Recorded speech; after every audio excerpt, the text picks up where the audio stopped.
keep calling me. I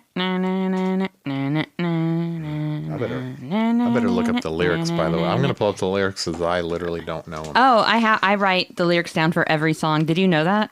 All the lyrics? Well, not for every song on the soundtrack, but just for Dead Souls. But every Nine Inch Nails song, I always write the lyrics down too before we record. All of them? Yes. Why? I've just always done that. Are you recording? That's crazy. Okay. No, I do. There's so many. I know, but here's like March of the Pigs. Oh I mean, God. obviously I don't do the remixes, but I write every lyric.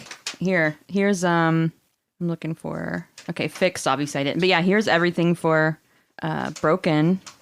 Like all my lyrics are written down. Suck, Physical, Gave Up. So I can reference it real quick because I'm bad with lyrics sometimes. Okay. I'm like Ixie, but without the musical talent. But I still have the love of like fun lipstick. Oh, that's true. Mm-hmm. Something in common there. Mm-hmm. What special on-theme shade are you wearing today? I'm not wearing anything Wink, on theme. Wink, wink, wink. Wait, what is? I was giving you a chance to pretend. Oh. To make something up. I'm wearing my Black as Crow. Crow Black, the Crow collection by Brandon Lee. Yes, Brandon Lee. It's the had Brandon his own Lee line. collection at MAC. Actually, I wouldn't put it past them. You know that Urban Decay has a Prince collection? I'm not kidding. Wow. Like this is nothing that would ever I guess have. they would. This is nothing that would ever have been allowed had he been alive. Probably not. But I did order the Prince collection Kohl Black eyeliner because I wanted a good black Kohl eyeliner, and also it was half off. It was like $10, so I splurged a little. What are we here for? What's going on? Well, first of all, step right up. It's nailed. What's up, starfuckers? What's up, starfuckers? Mm-hmm. Thanks for being here. Welcome to a nailed bonus episode where we go beyond the halos. Mm-hmm. And this week we're doing one of my all-time favorites. She's so excited to get to it. And what are we doing? We're talking about the Crow Soundtrack. The original soundtrack. Not the movie, as much as I would love to talk about the movie. You know, I'm sure we're going to mention a thing or two about details. Probably, yeah. But you've probably seen it if you're listening to us. If you haven't seen it, your homework, I guess, is go out and watch it. Oh, just do it. I don't know if it is as meaningful to someone who maybe is just being introduced to it now, maybe as opposed to being a 12-year-old girl in 1994 and watching it, or boy, or whatever. I feel like it hits at a certain age. Because I didn't see it until I was an adult, and not to spoil anything, but it was not as meaningful to me as it is to you. I feel like maybe if you saw it in the 90s, no matter your age, you might have a bit of when did you see it? I was in my, I don't know, late 20s. Oh, wow. Maybe mid 20s. So this would have been like, what, 2010-ish? Yeah, somewhere in there, yeah. I think I was living at Mark's house, probably. Wow. First time I really sat down and watched the whole Was thing. I there with you? Probably. Was it like our early days of messing around? It might have not been, you might have not been there. It might have just been me and Mark or some shit. Aw, but, bonding. I mean, maybe someone else was there. Oh, okay, another girl. No, not another girl. Probably like his girlfriend. Aw. Okay, we got to stop saying everyone's names. I didn't say any last names. But if I was 10 in 1994, probably too young to get The Crow. But if I would have seen it, when I was young and like a teenager, I probably would have been more affected by it. Yeah, I was a big MTV kid, and there was a big push behind this movie on MTV. And we'll get to some. There was even like a whole Alternative Nation hour-long special about the Crow soundtrack, and I have some stuff that I'll play from it, where Kennedy is. I knew Kennedy, it was for some Kennedy. reason, is wearing I just want to talk about her fit for a second. She is literally wearing like this bright pink. Actually, it's more of a soft. It's like a baby pink, but it's like a vinyl almost, or some really like very 90s shiny like Airwalk type material. Do you know what I'm talking about? It's pink, and it's a bikini top, and then like a short skirt. It is the weirdest outfit I've ever seen Kennedy wear. I'm gonna need to see this. It seems very un-Kennedy-y. For personal research, I need screenshots. Okay. Anyway, but there was a big push on it, big marketing push on it, and of course everyone knew about Brandon Lee's unfortunate death while filming the movie. That was a huge, before I saw The Crow, I knew about that because it was so fucked up and tragic. Quick question. Was Hot Topic a thing when this came out? I think it was kind of brand new. I think it was a brand new thing. I don't think it was as nationwide. Not many cities had it. We definitely did not have it until late 90s, early 2000s. Yeah, it was late fucking 90s here. The first time I went to a Hot Topic was in like Tulsa. It might have been. Yeah. It was like Tulsa and like or Oklahoma City, one or the other. I probably had to go to one in Dallas. We just happened to be in Dallas. Yeah. I mean, it was literally like walking into a Mecca when you're like a 14-year-old walking in there. You're like, I have found my people. Oh, this is a place where they have band shirts that I like, unlike any place in my city. I would go to Kaleidoscope, which is a local store here. You could find cool band shirts there. But anyway. Well, I was not allowed to go in such a den of sin. Yeah. Anyway, we're not talking about Hot Topic. So on The Crow, the soundtrack, 1994. What are we going to get into first? Well, first I want to talk about my love for soundtracks in general. All right. You're on the clock. All right, here we go. So this is not just like a movie soundtrack to me. Like this. We should play the little. We use this in my other podcast, but the little thing from Parks and Rec. Oh, do it. Where I wish I could had it to drop right here. It's Adam Scott. Ben and his name in the show, right? Ben and April's going through all his CDs. She's like, soundtrack to Pulp Fiction, soundtrack to Singles, soundtrack to Grosse Point Blank. Why do you have so many soundtracks? Oh, well, I kind of look at it like it's your favorite directors making a mixtape just for you. Ew. It's just a big generational thing you guys will never understand because...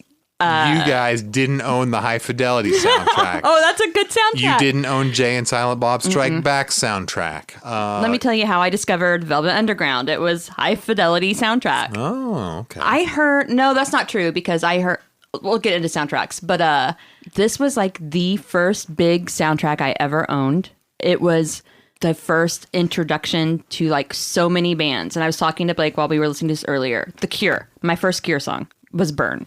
Rage Against the Machine, Darkness, my first Rage Against the Machine song. Yeah. Violent Femmes, I think that was my first Violent Femmes song. Before you heard like Blister in the Sun. I don't think I was aware that it was them. Does that make sense? Blister in the Sun was like one of the first like indie rocky type songs I had ever heard in my life. Yeah, honestly, I don't know if I connected the two together because this song is so different. Yeah, it sounds nothing like that. Yeah. My first Jesus and Mary Chain. Like. Even before Head On. Blake. Okay. I was 12. When did Head On come out? It was the Pixies revitalized it with their cover in 1991. So yeah, obviously that song came out when I was like 6. Okay. Pretty Hate Machine did. You should have been there. Should have. I obviously listened to that later. I used to buy soundtracks, like way too many of them. Oh, I had so many. I'm trying to think if I bought any that had 9 Inch Nails on it. This was one I had. You had Tomb Raider, I know that. Oh, okay. So this was an event. I've probably talked about. Recently, I got the vinyl because it was the 20th anniversary, so now I feel old as a mummy. But I remember, like, on the day of release, this was like a go to the record store and get in line. To buy a fucking Tomb Raider. There wasn't a line. But went to the record store on day of release as soon as I could to get the song Deep on the Tomb Raider soundtrack, which is doesn't have that many other good songs on it. Got some Missy Elliott, right? It does have good songs on it, but it has goofy songs too. But a lot of it I feel like is it all like Basement Jaxx, like Where's Your Head At type shit? Where's Your Head At fucks, and that whole Basement Jaxx album fucks. So don't hate on that. There's some lesser very early aughts techno is what I'm trying to say. Sorry. That's the better of the early aughts techno. There's some on there that's pretty iffy. Anyway, there were a lot of lesser, shittier soundtracks that I got too that so I was trying to think of like memorable. Formative soundtracks. This definitely is one. And the other one that I can think of right away is Trainspotting. Okay. I had that soundtrack. It's where the first time I heard Nightclubbing. And I was like, wait, why does that beat sound familiar? Why does that beat sound familiar? Like literally, I had no idea that Closer, used. We'll probably play that in the We will.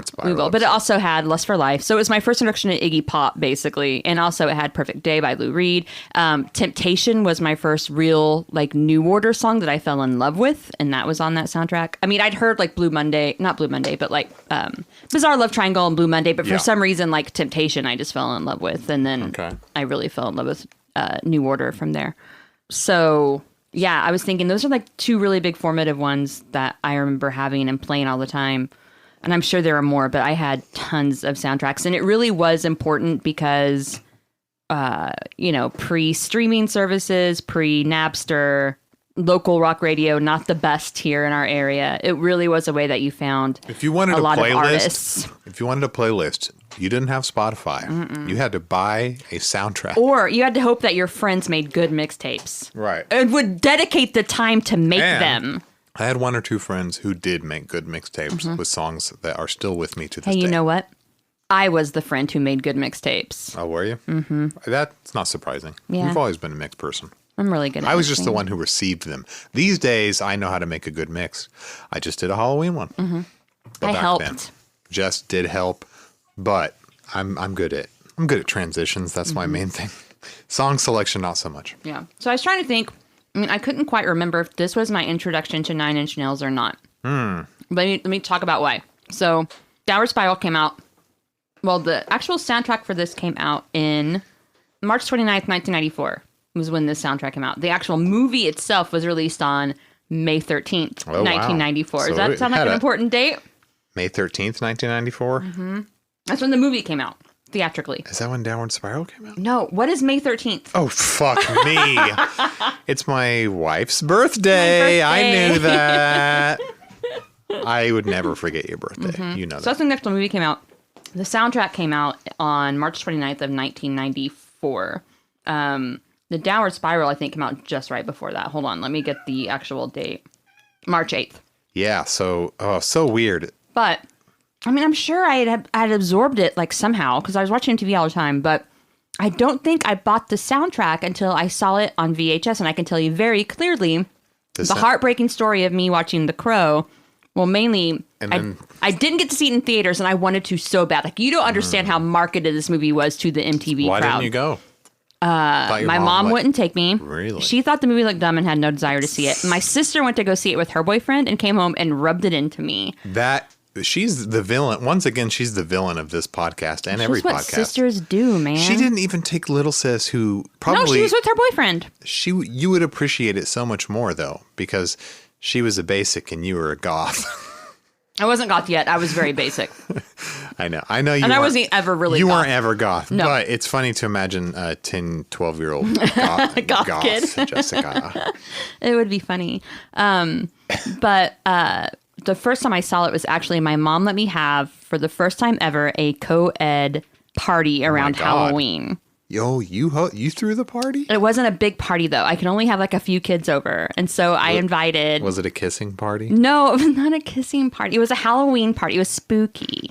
Yeah, and so it was like late October, and I had invited kids who I thought were cool. You were 12? I was 12. Wow, I didn't have... This was 7th grade. I didn't have parties till my 20s, honest to God. It wasn't a party. You're not understanding. It was I didn't even have a child party. Okay, well... Except a birthday party, yeah. But I had no friends anymore. This was me trying to make my mom think I was cool and like me, like she liked my sister, because my sister had people over all the time. So anyway, sorry. Anyway, she went to go see it. I didn't get to see it until I had this co-ed party, so I invited the people who I thought were cool. Oh. One of them I became good friends with later on. Her name was Stacy. She was the one who would go and thought my CD was Skippy. Oh, yeah. Stacy, yeah. And she came from a big Marshfield family. Anyway, I'm going way into this, okay, we but don't have to get into all her siblings were like super popular. So I invited her because my sister was friends with like her cousins and siblings and stuff. So did like popular kids come over? At least a couple. I never could have pulled that off. And one of them was named Jonathan, and every girl had a crush on him. Oh my God. He had the floppiest hair you've ever seen. His hair was so floppy the girls couldn't stay away from him. We all just wanted to he had jet black floppy hair. Was he constantly going? No. I'm flipping. I'm bald, but I'm flipping my head like I'm tossing my hair. No, and he had glasses. Like he was really smart with floppy hair. Anyway. The floppier the hair, the floppier the are you trying dong? Floppier the dong? I don't know what the hair, the floppier, Okay. That's what they say. Okay. I don't know who they are. They. Okay. Hold on. Oscar's upset because I'm getting very agitated trying to tell this Oscar, dumb go eat your food. story. Oscar. So I had them over. Yeah, keep going. I rented The Crow. Everyone watched The Crow. And then I was super hyped up after watching that movie, right? My mom rented it for us. One of my sisters... It made you hyper? I was hyped up. Like, just like, so what a great movie. Oh, my God. Like, so, like a 12-year-old girl excited by I'm a goth staring now. at beautiful Brandon Lee for, 90-plus minutes and listening to an incredible soundtrack. And just, it was amazing. You were the meme. Dark and wet and... Wet. Like, it's just like a drippy, wet goth movie. Like, it's always like, it's always I feel like it's always raining. It can't rain all the time. It can rain all the time in this movie. Mm-hmm. But you became the meme of the girl who's like, should I try it? Blah, blah, blah. I crazy now. That was you after trying Crow. Yes. So afterwards, though, I remember my sister's friend took us all to the local 4-H haunted house. And I was also super hypey after that because it was the first time I made it through a haunted house. Oh my God. Made it? What? You mean like you tried before and then you went out the emergency exit? Yeah. What the fuck? Okay, when I was a little kid. You didn't tell me this, did you? No, I think I have before, but when I was like maybe 5 or 6, oh my God, my dad took me to the same fucking 4-H haunted house. Like they do it every year, right? The 4-H club to raise money. Mm-hmm. And so there was a room we went into and there were strobe lights. And I'd never been in strobe lights before. Oh. And I was like I said, 5 or 6. And these girls, like there was just a bed, right? Like a bed. And these girls started coming out from under the bed and like towards me. And I just started screaming and I would not stop. Like I was in hysterics. How old did you say you were? I was like 5 or 6. Oh, that's way too young, Jessica. But it's like a country boy. Like I know, but not country boy, but like a country. The scene you're describing is too much for a 5-year-old. I feel sorry for that poor. Like imagine when your niece was 5. I peed my pants. Oh my God. Mm-hmm. Well, anyone would, right? At age 5, he should have never taken you in there. No. I guess he thought I was stronger than what I was. No, poor baby. You don't do that to anyway, a 5-year-old. They had to turn on the lights and take me out. Oh, my God. Mm-hmm. So I ruined the whole haunted house. No, your father ruined it because he took a 5-year-old through some shit that anyway, they should. Also, I overcame my fears like 7 years later and went back to that house. All right, good. I hope you kicked the girl in the face who was coming out from under the bed. I don't think that she was still there. I knew what to expect now. I was like, okay, there's going to be a room that has strobe lights. You kick her in the face and she's like, I'm a different girl. That girl grew up. Oh, so God. Anyway, that's my story of when I first saw The Crow. But I think I got it for Christmas that year on VHS, which is really weird because I think the previous year in 6th grade I got like a Meatloaf cassette with like it's like Bat Out of Hell 2 or whatever. And you got Aladdin. I did, and Beauty and the Beast like on VHS and The Little Mermaid, like all of them. Those were big VHS in my house. They were, yeah. Or a couple years before, I can't remember, but it's just like that complete 180 where suddenly something happens and you're just like, all right, well, I'm dark now. Blah, blah, I'm goth crazy now. Blah, blah, blah, I'm dark now. Yep, pretty much. That was me in like 1999 or 2000 after hearing like Starfuckers Inc. one time. Like, well, I'm dark industrial now. So anyway, that was my story. But I will say that I watched that movie over and over, was obsessed with it.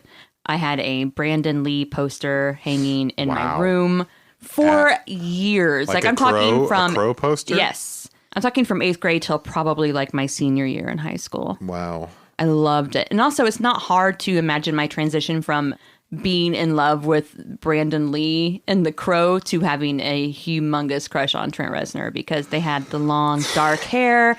Even some of Trent's looks like in the downward spiral makeup. Era. White face. Reminded me of corpse paint, cornstarch. Just some of like the black clothing. Yes, everything reaching. I feel like there's a lot of tape involved, which Brandon Lee also had on tape over his nipples. Anyway, you're not letting me talk, but okay. All I'm doing is adding color commentary. That's all. Okay. I don't think The Crow had tape on his color nipples. Commentary. Just saying. You're right. I was thinking of Sting again. Why do you keep bringing Sting up? Well, because should we do our thing? Do your thing. Okay. We got a voice message from a listener who also happens to be our personal friend, Tom Wolf, and he wanted to describe his relationship to The Crow via his love for pro wrestling. Here we go. And he kind of describes the whole Sting the wrestler Sting's redesign. I'll let Tom tell it. G'day, Blake and Jess. This is just Tom from Lupine Transmissions, and your resident wrestling expert, I guess. So a lot of people probably first became familiar with the Crow in general, if not through the movie, then through WCW wrestler Sting.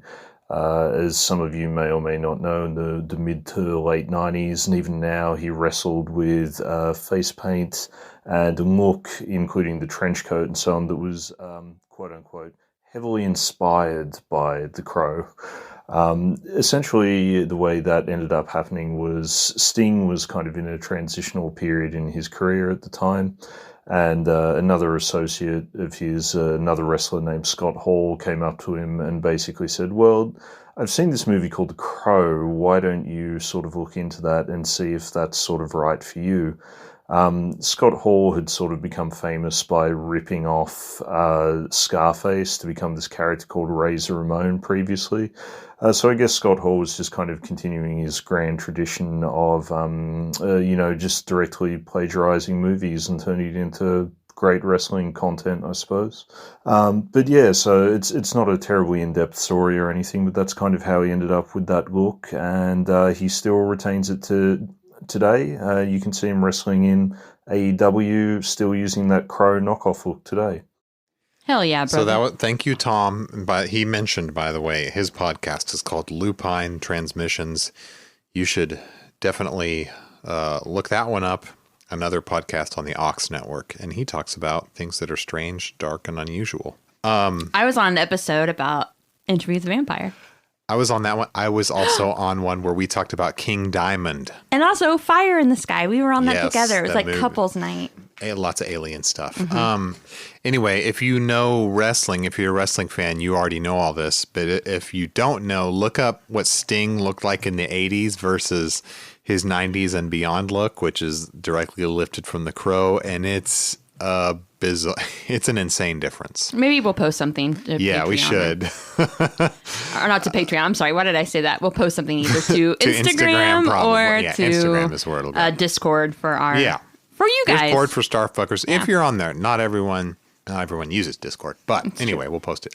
So yeah, this movie had a pretty far-reaching influence. That dude is still pro wrestling and still doing Crow makeup. So yeah, and you know what else? It still reigns in my heart as I don't know. There's just something that I was a little like when I was 12. I was like, wow, imagine a love like that. A love where you would come back from the dead, to avenge. Here's one thing I was thinking about the other day. I think when you were playing the movie again, they both die. Mm-hmm. What are their names? Eric. What? Shelley. Oh my God. Shelley Webster, Eric Draven. My brain went totally blank for like 5 seconds. I was like, I am surely really Jessica sorry. Knows this. Yeah, Eric Draven. Sorry. Eric Draven, the most goth name ever concocted. Such a good name. What's weird is that he wasn't goth before he died. He seemed like an alt boy. He was, I would say he's based on his band and his band's promotional photos. He was more grunge, maybe. Yeah, he was more an alt rocker. But Eric Draven is like, I sit on gargoyles and stalk the night. Anyway, they both died. How come only he gets to come back to life to avenge his fallen girlfriend, fiance? Why can't they both just come back to life by the magic of a crow? It's just something to think about with the tropes of avenging the dead woman. I mean, right. If one guy can come back to life, just make them both like. I mean, I think a team would be cooler. Yeah, living dead warrior, a living dead duo of warriors. Maybe, and I can't quite. I only read the actual comic book by James O'Barr that this was based on one time, so I feel really bad about that. So I wasn't even aware as a 12-year-old that this comic book existed. I was in Marshfield Mo, pre-internet, like. I would have had no idea. And there were no comic book shops there. Right. So, but I've only read it once. My thought would be that, gosh. The Crow's magic only works on men. Maybe. Wait, there was something that I was going to think of. I'm sorry. And I totally lost track of it. Sorry. And I had a point to make. Oh, but I'm sorry. I wasn't sure if they explicitly stated the rules for that they or might not. have. I mean, because the crow comes back. Maybe he and Shelley were never reunited after death because he had to first avenge her death and find peace himself before they could be reunited, which they finally are at the end of the movie, if you remember. She comes to him. Okay. Does she like... I missed the ending when we were watching it the other day. Mm-hmm. Are they like united in the afterlife? Does he like move on to the... Yeah, well, he second dies. He second dies. He looks up and she's there. And, okay, so they kept making sequels to this movie. Mm-hmm. How many did they make? I think there's like 3 or 4. I only saw the second one, which is called The Crow. I think it was City of Angels. Yeah, and that one also has a popular soundtrack, as I recall. Yeah, not a lot of the songs are available streaming, but the main song I remember of it is Hole did a cover of Gold Dust Woman, and you can only play it on YouTube, basically. Or unless you own like the CD or cassette from the original like release. Yeah. But they never, like, it's not been released on any like B-side compilation or anything as far as I know anyway. Even the original Crow soundtrack itself is hard to find on streaming, isn't it? No, I have it on Spotify. Officially? Mm-hmm. Okay. For some reason I thought they were just oh wait, that was the YouTube Music, I think. No, it's officially, at least I think it's officially through Spotify. It's not a playlist. It looks like it's the real thing. So for a long time, though, there was an issue with it because, like, the first vinyl release of it was an all-white limited edition vinyl for Record Store Day. That was the first time it had any kind of re-release since its original. When was that? Just like a few years ago? Yeah, it was like maybe, I don't remember, like 2014 or something. Like, I missed it. Yeah. But then a couple years ago, Rhino Records does this thing called Rocktober, where they release like rock discs, and they got the rights to re-release The Crow, and so we have this is how we own it. I pre-ordered it immediately. Yeah, she had to get that. Yeah, it was. It's on a 2 disc 180 gram vinyl, and one of the last side, I guess side D or 4, whatever. Yep. It's a crow etching. It's really cool. Yeah. There's nothing on there but it's a good etching. Mm-hmm. I was just looking at, it's a shame that this episode is going to be released just shy of Rocktober. This would be a great October episode. But almost. We're going to have another movie episode. It's not spooky, but well, in some ways it is. In some ways, maybe. We'll get there. Yeah. So do you want to talk more about this? Are we going to talk about the music or what? Let's do it. So how I think we will do this is we're just going to address briefly some of the more interesting like trivia facts. We don't have to address every single song because it's not really 9 Inch Nails related necessarily. Right. But there are some songs I think are total bangers that I want to talk about. There are some songs, I mean, artists related to 9 Inch Nails it's in true. one way or the other. And what I thought it was, we could just run through some of those and some information that I found about them, and then we could do the Dead Souls cover last. Save. Honestly, I think it's a standout track from the soundtrack, and I'm trying not to be biased. Totally I'm just. Yeah, it's probably one of the better But I ones. think it's a big standout track. Yeah. And I obviously the main single that was released from this is 2. There was only one official single, and it was, I guess this might be the first one we talk about. By the way, this soundtrack, how many copies do you think it sold? Like through all time? Sure. Has it sold more than 1 million? Yes. More than 2 million? Yes. More than, what's Diamond? 10 million? It's not Diamond. 5 million? It was 3.8 million, so not bad. Damn, is that triple platinum? That's almost quadruple platinum. Yeah. Damn. Mm-hmm. That's good for. That's a lot. Although I feel like 90s soundtracks really knew how to move them. Some soundtracks are some of the best selling albums of all time. But yeah, that's was The Bodyguard up there? I'm it guessing, has to be, right? It has to be close to the best-selling record of all time. Did I tell you about the time we were driving with Elliot and Remy? Those are my nieces, and I have a special playlist named after my sister, and they were all songs that we loved. And I Will Always Love You came on, and we belted it. And our nieces were in the back seat, horrified, just like holding their ears, like, this is awful. Why did you torture the poor kids? Because it's fun to belt that song. And you're like, this is what it sounds like when you guys belt Let It Go. Basically. Because I remember there were certain nieces screaming that in the car. But it's so much cuter whenever like a 4-year-old and a 2-year-old do it. Anyway, right. Yeah. So, thank you, Oscar. The main single off this, should we go in order or should we talk about the main single? Let's go in order, actually. Yeah, that's that might fine. be easier. So, this is the first song I'd ever, at least knew for sure was The Cure. I might have heard other songs of theirs, but never really associated with this band. This song is actually an original song that was written for The Crow, but originally they were asked to contribute. Let me pull up this song, a song from Pornography. Oh. Mm-hmm. This was the song.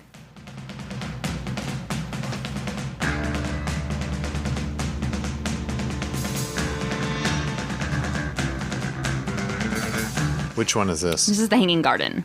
Okay. And James O'Barr loved like The Cure. He loved Joy Division. Like these were some of his favorite bands. And he incorporated like lyrics from their songs into his comic.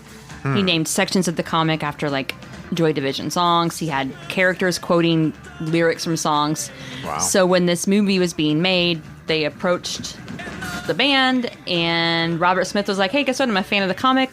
We'll write an original song. And that's what happened. Wow. But this album is so fucking brutal, by the way. It is maybe the darkest, most depressing Cure album. And I talked about it on my other podcast, how this one was harder for me to get into. At first, I was like, well, this doesn't sound like Friday I'm in Love or this whatever. Doesn't sound like Close to Me. Yeah, this doesn't sound like doesn't Just even sound Like like Heaven. Burn, which was my first Right. introduction. So, anyway, they were asked to contribute that, but instead, they wrote an original song. So let's kind of listen to this. I think Burn ended up being better for the movie's feel or the vibe. The vibe of the movie, definitely. Also, this was recorded in 2 days by Robert Smith and drummer Boris Williams, and this was the last time that they recorded together. Williams left soon after, and they were in flux, I think, at the time with band members. I'm not a Cure musicologist, so someone who knows a lot more about The Cure could probably fill in the blanks for me, but...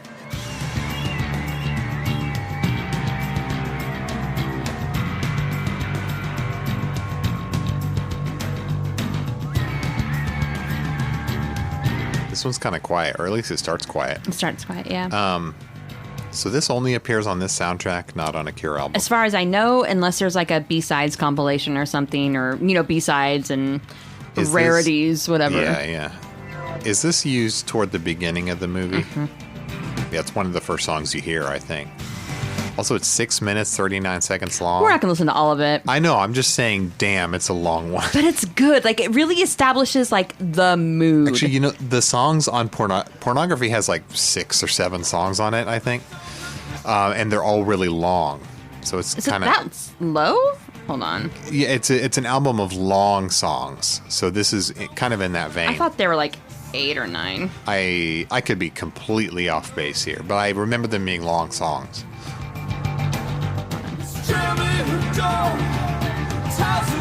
There's 8. Okay. 8. Still not a lot. That's gotta catch you a little hook here. Oh, it's so good. Oh, I love this guitar. Is this guitar? Oh yeah, we were talking about this. Right there. It sounds like guitar run through a gate or gate or tremolo effect. What was it I said it reminded me of the other night? How Soon Is Now? Yes. That's what I was the thinking Smith of. song that also uses a similar tremolo effect. If a guitarist should correct me if I'm wrong, but basically it's gating the signal. And same type of thing in from Johnny Marr or whoever did it. How Probably soon is John. now? And that is a cool part of that song. I never thought of like 90s Cure stuff as the good stuff. Like I am mainly just familiar with 80s Cure and late 70s Cure. Yeah. Like, 3 Imaginary Boys. Yeah, I mean their first record Yeah. and then 80s Cure. That's what I know. And then beyond that, I don't know if they continued to be good. I guess that's debatable. Some albums they did, some they didn't. I think it is debatable. I don't even know if hardcore fans. Well, I mean, like one of my best friends who loves The Cure, Logan. How's he feel about Wild Mood Swings? I think he says that one's not good, but he does like some that they did after that. Yeah. Jess is karaokeing along or lip syncing along to this really passionately. Dream the crow black dream. Anyway, that's a banger for me. But yes, I think this was my first Cure song that I could definitely recognize and go, that's The Cure. And I didn't hear The Cure song until for I was me. a teenager. What song do you remember hearing? Boys Don't Cry. I mean, I heard whatever the singles were, like, Just Like Heaven. Just Like Heaven, yeah. It wasn't until I got into like the local alt rock radio station, like they would sometimes play like 80s stuff like late at night, and that's how I heard like Just Like Heaven and Also, like Close to Me and stuff like that. The whole I bought Disintegration. That was one of the first things I ever heard by them. Yeah, but even as an MTV kid, my mom hated a lot of new wave. Like the new wave she liked was like if they were hot guys, so like NXS. I don't even know if you consider NXS new Not wave. not many of them were hot guys. Just ask the Cars. U2, she loved U2. New two. I'm just thinking of like U2 80s are bands. not new wave. No, they're not. But I'm just trying to think of like Right, they had to be stuff hot. that she liked, and it was like literally she thought the Cure were too weird, but she had no problems like letting me watch like fucking Van Halen Hot for Teacher video. Jesus. Like that's fine, but this guy singing Just Like Heaven wearing lipstick as a freak. Look at his hair. Yeah, look at that hair. So, moving on. Such horrible, horrible hair. What is it that Marge says about the troll? Awful hair. I don't want you playing with toys with such awful hair. Oh, boy. Okay, well, let's listen to this one briefly because I think this is a cool jam. And also, Reznor worked with Machines of Living Grace before. We talked about that in the Odds and Ends episode. Yep. So, I just love the, like... It's got a cool industrial beat, Chucky, like, I just want to say that this whole thing, Golgotha Tenement Blues I love it. by Machines of Loving Grace is a fucking mouthful. It's a bit much. I love it. I think it's a lot of beautiful. syllables. Just say it. Golgotha It's too many Tenement syllables, Blues I can't. by Machines of Loving Grace. This is early in the movie, shortly after they use the song Burn, right? Is this soundtrack... she's just giving me faces. Stop doing that. I'm singing along. I'm doing like metal, like She not metal wants- faces, but She's like I'm giving trying me to. metal faces. No, I'm not. This is not metal. Yes, she is.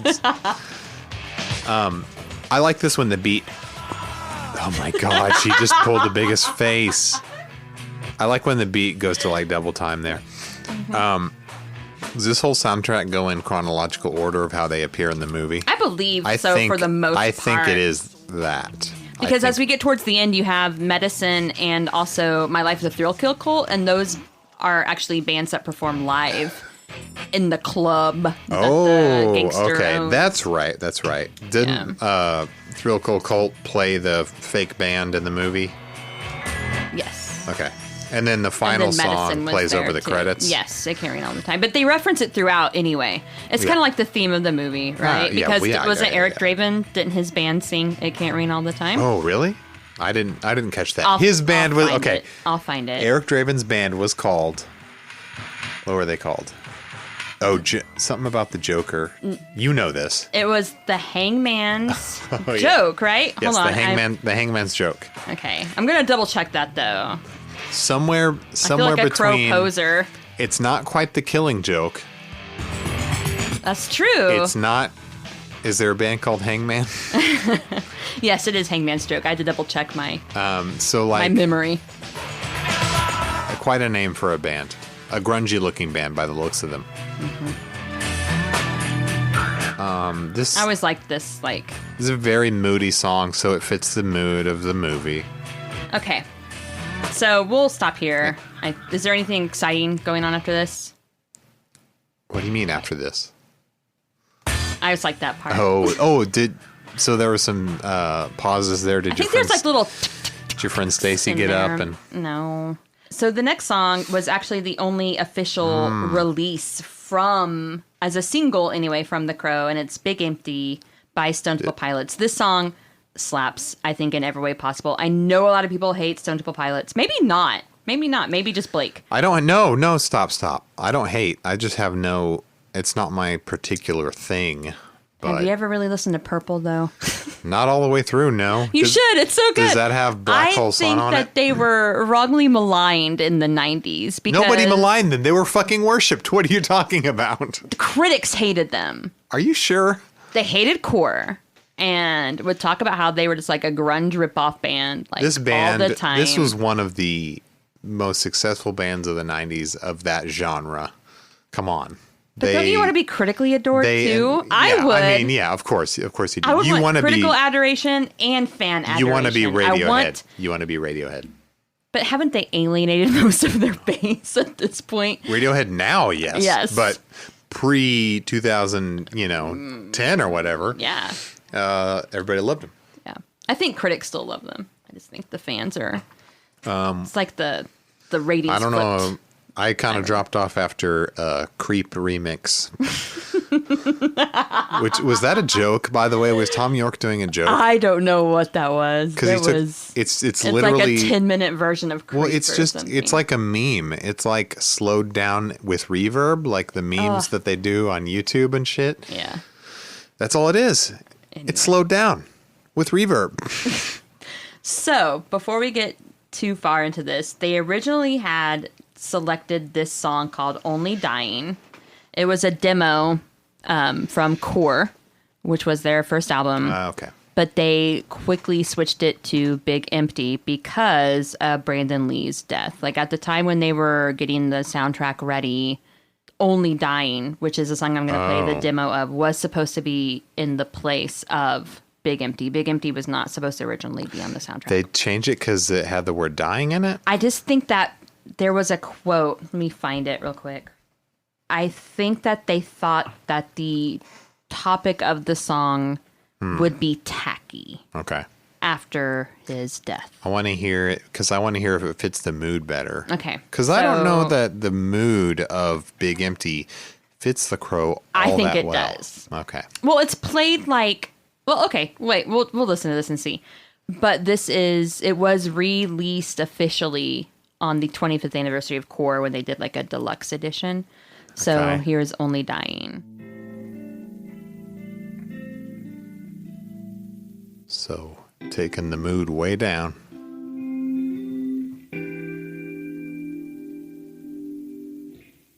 Smooth jazz.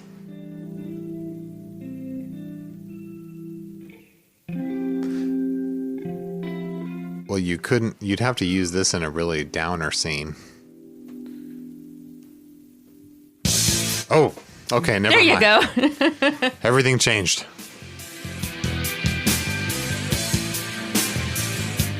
Okay, I can already tell you right now. You like it better?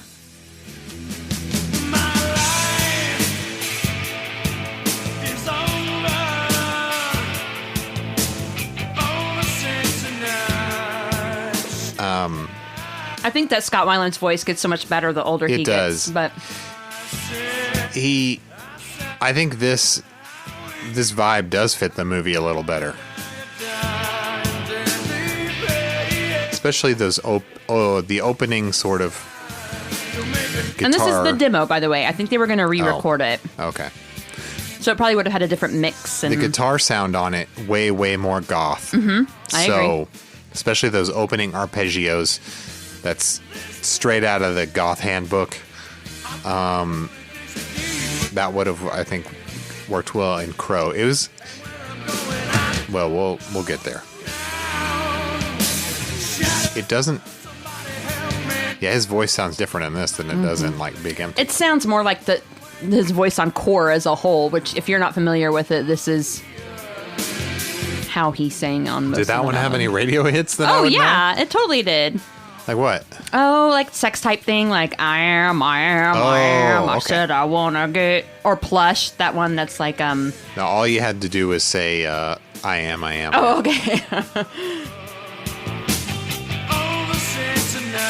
Okay, do you want to? I think Core also had the I'm half the man I used to be. Or was really? Was that on Purple or was that on Core? Better find out. Hold on, let me look up Core real quick, guys. This is gonna drive me nuts. Oh, you know Wicked Garden. Burn, burn, burn. Yes, it had Creep on it. This is what that song was called. Right? This is it? Listen for the chorus. I'm searching it, and Google comes up with half the man I used to be Nirvana. No. This is not Napster. Wait, maybe that's like a Nirvana B-side or something? Weird.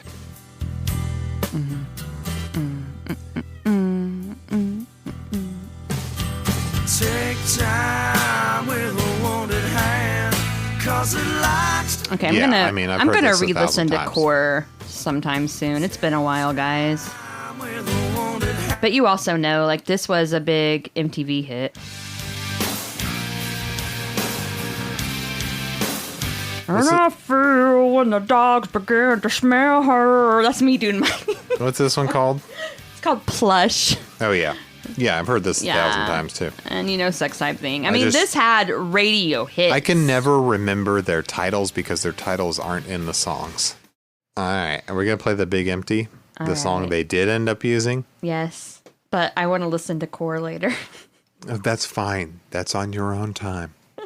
All right? It's not on podcast time. I just want you to... I mean, I could sit here and listen to the entirety of Little Earthquakes. And we could talk about it live. We should do a live react to some nasty Tori Amos. I mean, it wouldn't be live for me because I've listened to most of it a lot. For you, it would be live. Have you ever listened to From the Choir Girl Hotel? No. Okay, then we'll do a live react to that one since you've never heard anything on it. We should. Okay. Let us know. Hey, Starfuckers, let us know if that sounds like a good idea. This was my live react to Boys for Pele. What in the harpsichord hell is this? Was that as we were listening to it when we were driving home from St. Louis? Did you listen to it again? I'd heard some of it before that, but also on that drive, some of that stuff I had never heard before. Yeah, that album is a strange one, but it's good. Caught a Light Sneeze is a jam. Yeah. The rest of the album, I don't know if it's a jam. I'm going to have to re-listen. Buddy, you need to listen to Professional Widow again. That's all I'm going to say. I'm still on Little Earthquakes. Like my dad. Okay, I know she did Starfucker first. And she didn't invent the term Starfucker. Anyway, there's so many the crossover. We need to do a Tori Amos whole episode. I'm serious. Blake is now okay. Here, can I confess something? Blake used to say, "I can't believe you like Tori Amos, all that fairy weird shit." I did not say that. I did not say that. I don't give one shit that she believes in fairies. Listen, he was basically just like, I don't know, not for me. Never gave it a chance until recently. Now I'm still not sure. Now he's like, Little Earthquake. Look, Little Earthquakes. Hey, mommy. I'm still not sure if it's for me. All I know is that I'm horny. Hey, Blake. What? Same. Oh, God. Over Little Earthquakes? Over just everything. That shock of red hair. Yeah. Just her holding a piglet to suckle at her breast. Oh, I'm that pig. I'm that pig. We're all that pig. I'm going to start making a series of memes based on that pig. I don't know why. Blake had never seen that picture before and pulled it up and was like, what is this? I was like, why aren't people making memes of this? Probably because they are afraid of getting kicked off of Instagram. Probably. Anyway, okay, I'm so sorry about here the we tangent. Go. Big Empty. Only official single from The Crow. They used about 3 or 4 seconds of this song in The Crow the movie. I think it's literally someone driving in their car, which is I know. literally and how the song starts. I know. It's like, driving in my car. And is this the theme for the bad guys? Like driving by? I think it's right after they blow up the arcade. Yeah. And they get in the car. It's kind of the bad guys theme. The bad guys who kill the crow. Yes. Well, he wasn't the crow yet. They killed Eric Draven. They killed Eric and Shelley. And Shelley. Isn't Shelley the teen girl? Oh my God.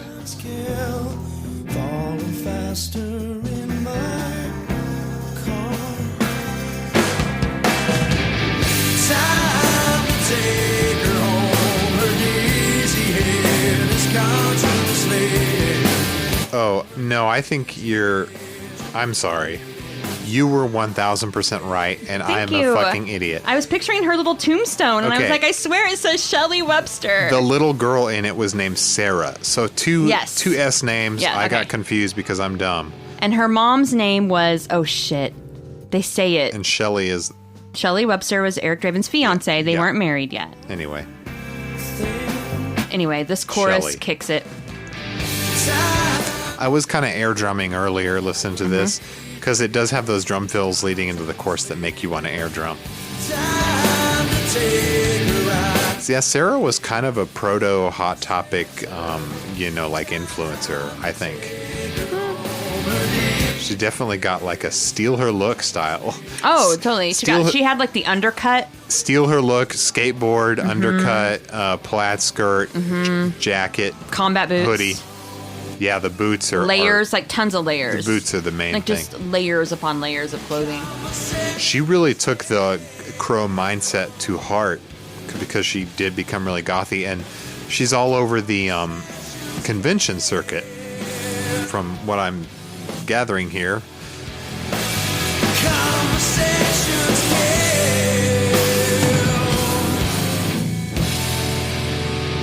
So do you think this song fits well in The Crow?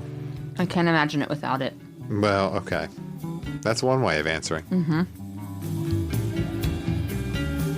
Okay. But, yeah, we all know that. So, I do want to talk briefly about the death of Brandon Lee. So the movie itself is dedicated to Brandon Lee and his fiancée, Eliza Hutton. I believe at the end, there's like a little card that says dedicated to Brandon and Eliza. So Eliza Hutton was his fiancée. Brandon Lee, I'm not going to get into like the super logistics of it because I'm just going to tell you, I don't understand guns. I don't understand how guns work. And I especially don't understand prop guns and how those work. Correct? They shouldn't work the way that they did work in this instance. I know that. Yes, it was definitely the fault of many different things that led to his, like, it was just a perfect fuck up that happened on many levels, as far as I know, that contributed to his death. A real bad fuck up. So the scene at the very beginning of the movie where Eric and Shelley are killed on Devil's Night, that's the scene where he died filming the movie. Really? I think they saved it for one of their last scenes because there are very few scenes in the movie where they had a stand-in perform for him, and they like use very early technology to try to use a form of early CGI for his face. I didn't notice anything that looked off. There are some scenes that seem kind of strange. Oh. Maybe where he's not facing the camera because it's his stand-in. But I mean, we do that with stunt doubles all the time. We do, but I think it seems more. I say we. In the industry. Me and Blake. In the industry. Blake do in the all industry. The time. But so that scene, I believe, is the scene where he was killed. And I think what happened was someone had the gun. It wasn't prepared properly for the stunt that was to be performed. They have certain things they use so that whenever a stunt gun is fired, it looks more realistic, I guess, in how it's shot. But it wasn't prepared properly. So he was shot, I believe, he was shot in the abdomen. And in the scene, he's supposed to fall forward, and instead he fell backward. And so the director yelled, cut. And at first, like, the medic on set thought maybe he had hit his head falling down the wrong way. Like, they didn't see blood. It was all very, just no one understood what was happening, I guess. And he was rushed to the emergency room in Wilmington, North Carolina. They were shooting near there, I guess. And yeah, after 6 hours of surgery, he was pronounced dead. Jesus he Christ. was 28 years old. Jesus, that's so young. Yeah. Yeah, 28. God. So that's how he died. But I wanted to read, he's buried next to his father. Bruce Lee. Mm-hmm. And on his tombstone, his epitaph is from, I hope I'm saying this author's name right, Paul Bowles, Bowles. That's how it looks like it should be pronounced to me. But he had a work called The Sheltering Sky, and this was from it. And it is so sad. Oh, God. We can't. I want to read it. All right. Okay. The quote is, because we don't know when we will die, we get to think of life as an inexhaustible well. And yet everything happens only a certain number of times, and a very small number, really. How many more times will you remember a certain afternoon of your childhood, an afternoon that is so deeply a part of your being that you can't conceive of your life without it? Perhaps 4 or 5 times more? Perhaps not even that. How many more times will you watch the full moon rise? And yet it all seems limitless. So... Is that whole thing on there? Mm-hmm. Yeah. Yeah, this is the saddest thing in the world. Yeah, I'm sorry. I didn't mean to bring... I mean, it's this is what happened, and it sucks ass. It does. So... Fucking movies, man. Be more careful with your damn movies. It's not worth your life. Yeah. To make a movie. Yeah. And honestly, it's also really sad because I think this would have been... I mean, some people can argue about the quality of the movie and the direction and the... acting, whatever, but I think he could have been catapulted to at least an upper tier. Oh, I bet he would have. He probably would have. But then again, I don't know. Maybe the movie would have been a flop without... I mean, would it have been as popular without that story, that tragic... I hate to say it like that. But that's just part of it. Like, the sort of alternative culture appeal of it would be there no matter what. Mm-hmm. And they could have made sequels with him. And that's true. These kids, these young people and adults now worship the dude. He was hot. Yeah, so he was beautiful. That gets, that automatically gives you a boost, right? Mm-hmm. And of course, I mean, he would have a career. I don't think he was a bad actor. No. And I think he was just young. He can and had not a lot of opportunity. Right. He would have gotten better and better, I'm sure, and he had a great physical ability, of course. Yeah, sad. But I just thought that actually I kind of think that quote is kind of beautiful, and I wish I had written something like that. But yeah, I tried to tune out a little bit. I didn't want to cry on the podcast. Oh, okay. Sorry, my cat is going nuts.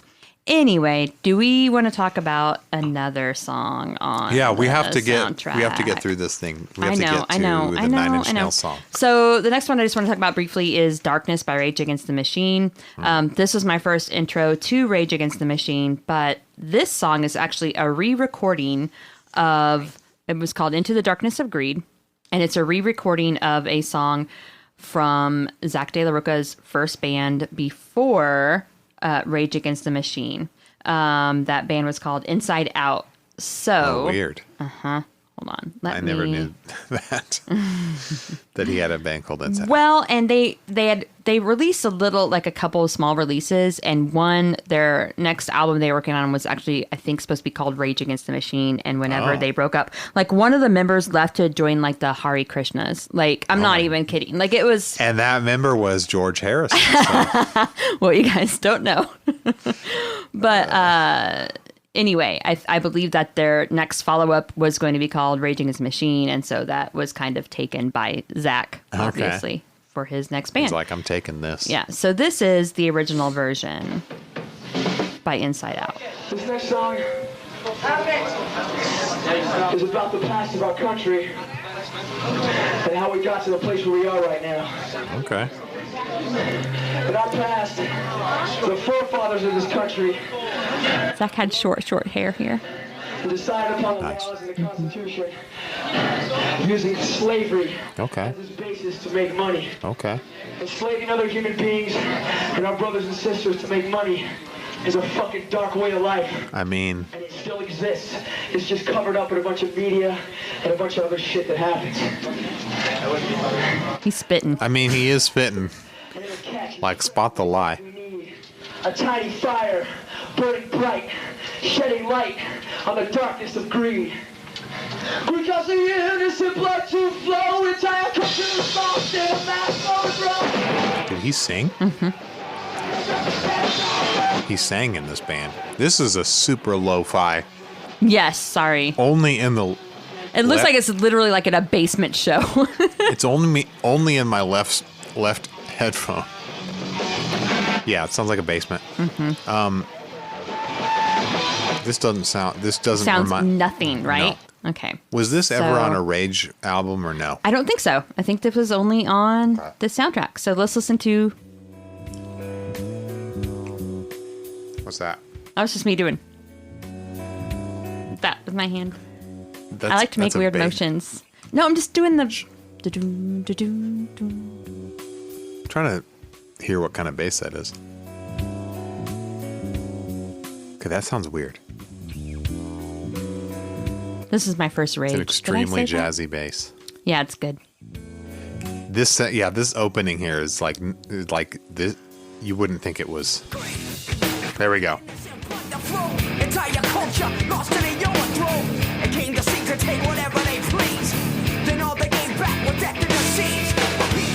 This made me woke. Yeah, this song radicalized the youths.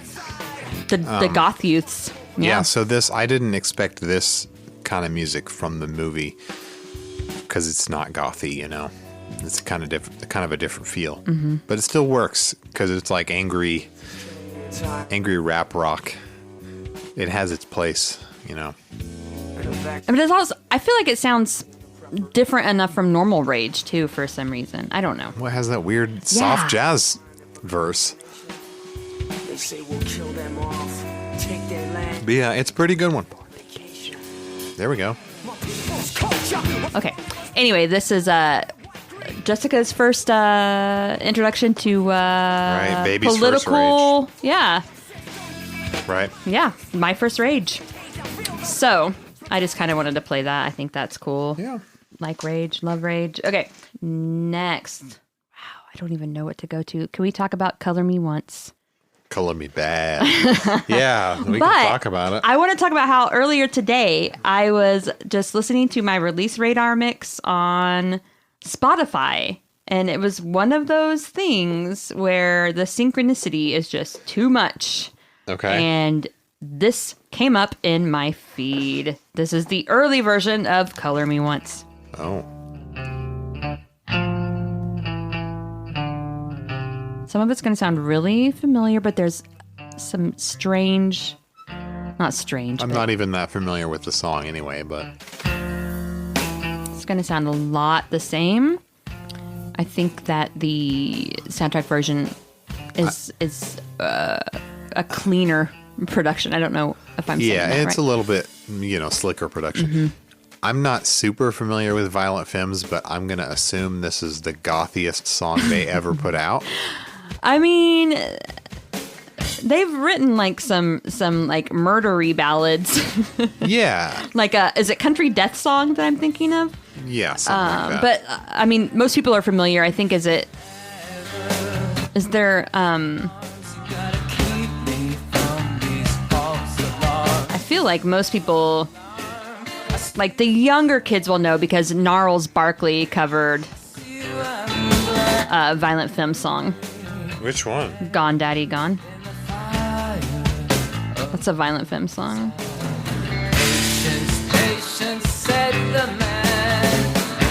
Wow, Blister in the Sun. Well, they're 83.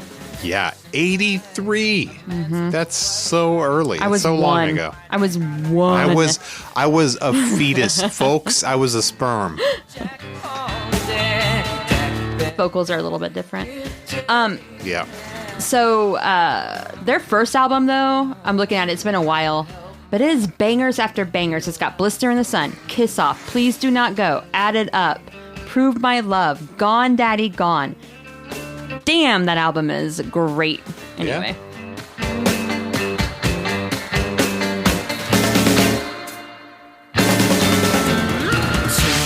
Anyway, I thought it was cool that this came up today. Yeah, that is weird. It knows you. This is a little bit different. I see you, weird bass freakouts happening. All right, play the soundtrack version. Yeah, let's go to... I called it a sort of funky dark wave. It is very funky. Also, it has the Jack fall down and give Julie headline, and I was like 12 going, I know what that is. Oh, you knew? I don't think I would know at 12. What? I think I asked. If you just ask, your sisters will tell you. Well, guess what? I didn't have any older siblings. I had to learn everything the hard way. A lot of similarity, but it does sound a little more polished. Mm-hmm.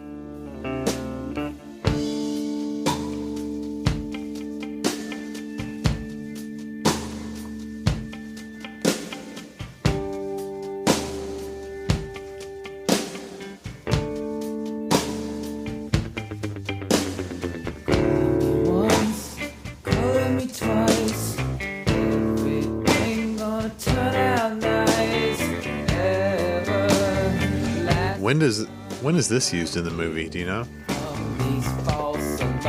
I mean, I don't expect you to know when everything is used, but I'm trying to remember. I feel like it's a bar scene when, like, that would make sense. When Sarah goes in to talk to her mom, and she's like, "I already got dinner from the police." I ate a hot dog from Winston, you know, the Ghostbuster. And her mom's like, "I'm a horrible mother." That's what she says. What was it I did the whole time through the movie that drove you nuts? What did you do? I quoted it. Oh! Jessica did... Hang on. Yeah! Okay, what? What? Jessica did like an 8-year-old with their favorite Disney movie. And she kind of mouthed along or quoted along with the whole goddamn movie script. Every line. And I was like, Jesus, girl. Halloween ain't till mañana. I mean, that line is very funny. Yeah, there's also... Because why does he say mañana? I remember one time... Do you remember my downstairs neighbor, Lindsay? Yes. I remember we would get drunk and drink wine on the bottom stoop of this apartment complex I lived in. And for some reason... We were on a crow kick, and I remember her coming out and just saying to me, "Mother is the name for God on the lips and hearts of all children." And we both were like, that's like kinda, it just reinvigorated we realized that we were both crow kids. Does that make sense? Yeah. That was kind of a great line, or a very powerful line. Yeah, he's like squeezing the heroin out of her arm. Oh God! And sobering her up. He's kind of mansplaining her. Not really, but. It is, I don't know. It's a poetic way of saying, it is very poetic. Listen, being a mom is very important. It's like he's speaking. I am not a mother, I'm a god. I am not I'm not a mother, I'm a crow. Well, sorry. I wonder if that was from the comic or something. I can't remember. Because it's just like, what is this? He's just speaking in poetry. Yeah. But he is like an otherworldly being. Mm-hmm. But it's like, oh, I have to clean my life up now because... Well, he loves Sarah. So he's also helping to save Sarah. Right, of course. Yes. Oh, yeah, in the movie, this is almost like their adoptive daughter. Mm-hmm. She's like a street kid, but it's only because her mom is Mom's going through it some sex time worker right now. Who's not all that available. I think she's a bartender who is addicted to... Not bartender, a waitress. Did you get...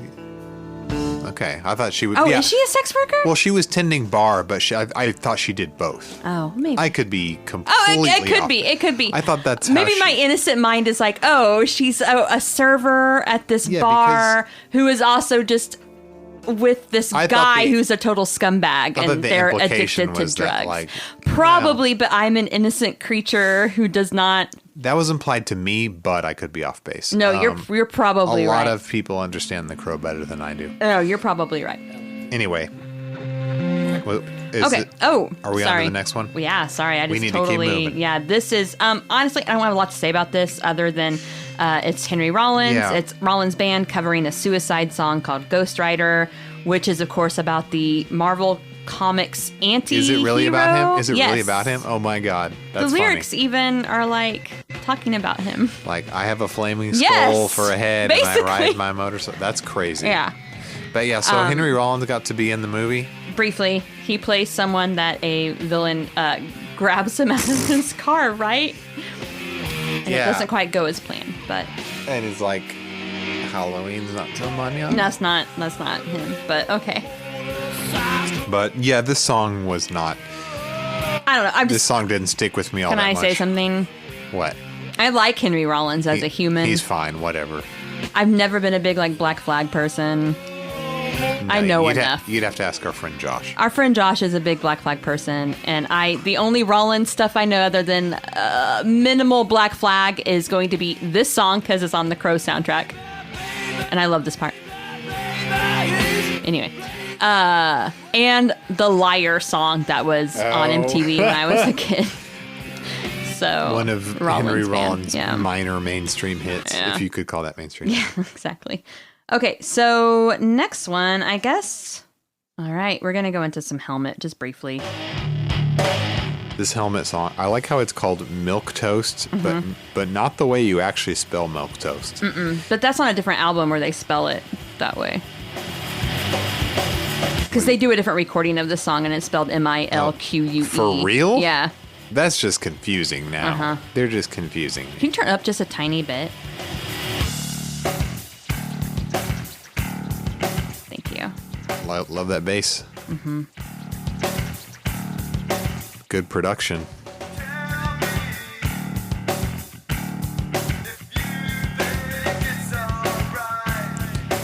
Were Helmet an influence on Nirvana? I don't really know. I don't know. Hold on. I'm looking up something. I'm trying to figure out the dates of release. Sorry. And you interrupted me. I'm sorry. I only asked that because there is some overlap there. Well, Butch Vig, I think, produced this version of Milk Toast. But Butch Vig was also just kind of a hot producer at the time. He was doing a lot of things. But the only thing I remember about Helmet, other than like a few of their songs and Betty, the album, sorry, I'm thinking my sister's boyfriend at the time loved Helmet. The one who was an asshole that I hated. Okay. But I remember him wearing like a Betty t-shirt all the time. Okay. But I'm looking up the length of their band because they were kind of on and off, and I don't want to get the years wrong. Okay, they were formed in 1989.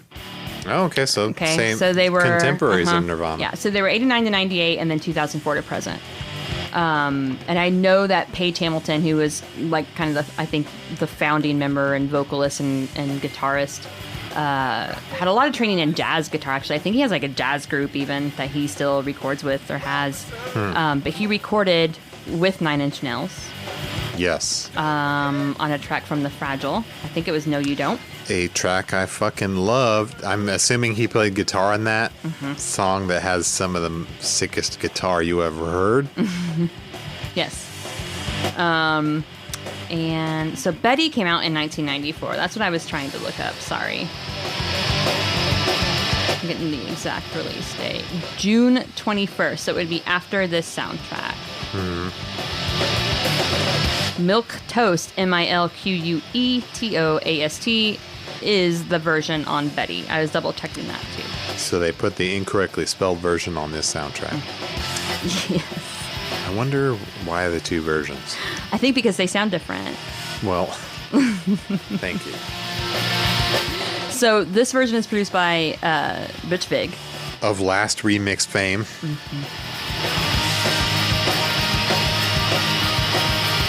I mean, I think Paige Hamilton was also in Tapeworm. Oh, right. Which was the band that is relevant. The side project that never came to be. Like I said, we'll talk probably about him more when we get to other songs. Yep. Let's see. There's only two more that I'm not a huge Pantera person. Yeah, it's some not of my these thing, but they were also a cover. There's a For Love Not Lisa song, which is a band that probably was never heard from again after this. I think they've even said this was the highlight of their career. I'd never heard of them, and they have a strange band name, and they have a strange song title. The song's called Slip Slide Melting. And I like it, but I especially like a certain part. Blake, is that what we're hearing now? Turn it up. Why is this the part you like, the slow part? Imagine being a 12-year-old girl hearing a guy singing, "I would die for you." Getting horny like, for the first time? I'm not getting horny. I'm just like, it's all so romantic. Was The Crow the first time you got horny? No. Wait, you did before that? Yes. There's a little music video that came out before I saw this movie. Was it Closer? Yes. Oh, I didn't We've realize talked about this. Okay, I knew that, but I didn't realize that you saw the Closer video before you saw The Crow. Yeah, because The Crow I didn't see till it came out on VHS. Gotcha. I couldn't remember if I had actually had the soundtrack when the movie came out or if it was after I saw the VHS. And I think it was after I saw the movie that I got the soundtrack. So I thought this song was just okay. I mean, it's fine. I just like fine. this part. Like, the rest of it, it'll go back into like kind of what it sounded like. It's just kind of like a very 90s rock. I don't know what else to really say about it. 90s soundtrack. Then there's My Life with the Thrill Kill Cult, After the Flesh. This always makes me think of Ministry. I don't know. This one, this is my Now We Talkin' track. Why? It is kind of Ministry. I just kind of like the electro beat I like of it. all the weird samples in it. And it's up. It's got that upbeat. Got that kind of pastiche industrial-y. It picks up the pace here. It gets me a little more excited. Fun fact. You want to hear the fun fact? So this is one of the bands that's playing in the club. Yeah. Allegedly, according to commentary on one of the releases of The Crow, music supervisor Jeff Mose said that 9 Inch Nails was supposed to be in the film and not My Life with the Thrill Kill Cult. Could you imagine? Why didn't they? I don't know. Were they like, I think there were conflicts. Trent was like, we don't do movies. I don't do movies anymore. I was burned once by Paul Schrader. I learned my lesson, man. He cut all my scenes. Also burned by Sleazy, by Peter Christopherson. Why was he burned by him? The Broken movie? I don't know. He wasn't burned. Listen, whatever. He was burned. Never mind. I was just trying to think of movies. Fucking wild. They should. I think now they should play a band like in a bar. They have. Him and Atticus. What are you talking about? Weren't they at the Roadhouse? Oh, yeah. They were, okay. But I mean, like, okay. Playing fictionalized, whatever. I think that we should write a movie about a really sad bar band and cast them as the dudes in it. If they were like... Like what? They were like... So we'd kind of frumpy them up. And they'd be kind of like washed up, old... no longer successful, washed up old musicians, just trying to get by with shitty bar gigs. Yeah, and make them, I don't know, just two guys and a sampler, you know, just 2 guys and a sampler. I think that's I think that's a good sitcom. 2 guys, a girl, and a sampler. 2 guys, a girl, and a wall of modular synthesizer. Okay, quickly, there is a Jesus and Mary Chain track on here called Snake Driver. Not necessarily my favorite, but was my first introduction to the Jesus and Mary Chain. See, I mean, it's very Jesus and Mary Chain-y. Yeah. You can turn it up. This song is more of kind of in my wheelhouse, maybe a little bit more than the rest of the soundtrack. I mean, I think it's good. It just to me was not like a standout Crow song for me. No, it's not. It's one of the ones that fits less maybe with the vibe of it. I think so. It's good. Now they're a band that's toured with a few times. I feel like. Yeah. Like very recently, and then in the early days. So yeah, definitely colleagues there. Okay, so I'm just gonna kind of stop that one and move on to Time Baby 3. I love this one. By the way, the 2 groups that are female fronted are shuttered to the end of the soundtrack. Unless I'm overlooking something. Yeah, all ladies to the back. Ladies to the back. It's not ladies to the front. Sorry, Bikini Kill. It's G's up, hose down. What is Time Baby 3? Is this like part 3? Yes, actually, it's the 3rd version of this song. Oh, really? That's weird. They've recorded it 2 other times, and they did a 3rd version for this one. I believe one of the main differences is that it features production work by Robin Guthrie from the Cocteau Twins, and I think there are some vocals by Elizabeth Fraser, who's also part of that group. You know what really stands out to me on this one? What? It sounds like My Bloody Valentine in some parts, and it's very really, shoegazy. really shoegaze. They're a shoegaze group. Okay. I didn't know if they fell into that genre. They do. I like this one. This one's a bit more my style than a lot of the songs. I like it a lot. Here. Yeah, this one's good. I like the shoegaziness. Good. The twangy guitars.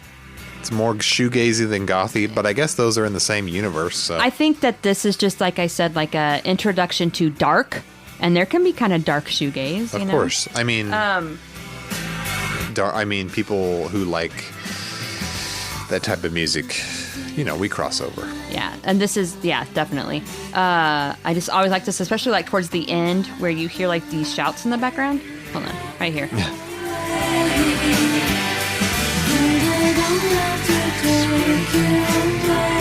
That's kind of weird. That's so weird. They're in like the left and right. It's the lyrics in the the vocals in the forefront that sound more like My Bloody Valentine to me. But oh yeah, they do. Right. Yeah, okay. totally. So I've always liked the song. It's one of my favorites, but I don't really have a lot of information to share about it. So just dig it. The last song is kind of the theme for the movie. It's It Can't Rain All the Time by Jane. I don't know how to say her name. Jane Siberry. Is this like written for The Crow? Yes. So she wrote it along with Graham Revell. Graham Revell also composed the actual score to the film. But he was a member of SPK, which is an 80s New Zealand industrial group. Interesting. So he co-wrote this with her and wrote the score. Crowded House? Is that how you said? Yeah. Lord? Yes. Lord. Well, so I'm trying to think of New Zealand At least artists. Crowded House was actually 80s. Yes. I'm just going to be thinking about Don't Dream It's Over All Night. It's a banger. Let's just end with that. Yeah. This song is not like, one of these things is not like the others. Mm-hmm. This plays over the credits, right? I believe, it ends the film, but there's references to it throughout the movie. It can't rain all the time. Yeah, it's a thing that he says, the main character. Yeah, because it's his song. I'm sorry to say it, but you know what I wrote down for my notes? You said it was probably boring and you hated it or something. Oh. I said corniest shit on here. Well, yeah, it's fucking corny, Blake. It is the most corny thing on the soundtrack. It's just because it stands out as not like the others. It's kind of I don't even know what adjectives to use here. It's a little saccharine compared to the others. It is, but I guess that's why it's kind of the closer, right? It doesn't fit in anywhere else. You've got to make it kind of... If this were a movie now, you would have the bangeriest banger. It would be Celine Dion singing it. No.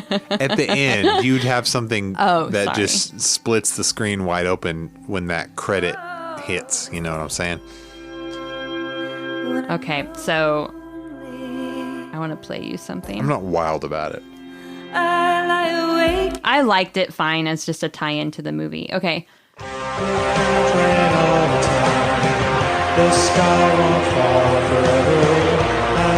What is that? Hangman's Joke. It Can't Rain All the Time. Brandon Lee. Is it really Brandon Lee? Is this in the movie? There's a scene where... I'm trying to remember exactly when it happens, but I can't remember where she's at, but like a record skips and you just hear it can't rain all the time, can't rain all the time, can't rain all the time. She might be at home. They recorded a whole song for it. It's not very long. It's just a little snippet, and this says it's a piece of music made by Brandon Lee film The Crow. Huh. But it's not like... That's from the fictional band Hangman's Joke. Yeah, hold on. This might be the actual scene from the movie. Nope. Someone just has a cassette where they're playing that exact thing, but it looks like a weird bootleg cassette. Right. People might be mad at me, but I'm not sure that I love Hangman's Joke based on the sound of this. You're mean. I mean, I think they sound great. So, and I love the fake band photo when they're just like dudes in a car. You would think they would rock a little harder and not be so. I think they look gothy as fuck. Yeah, but the sound of what you just heard, you would think they would rock a little harder and not be so like.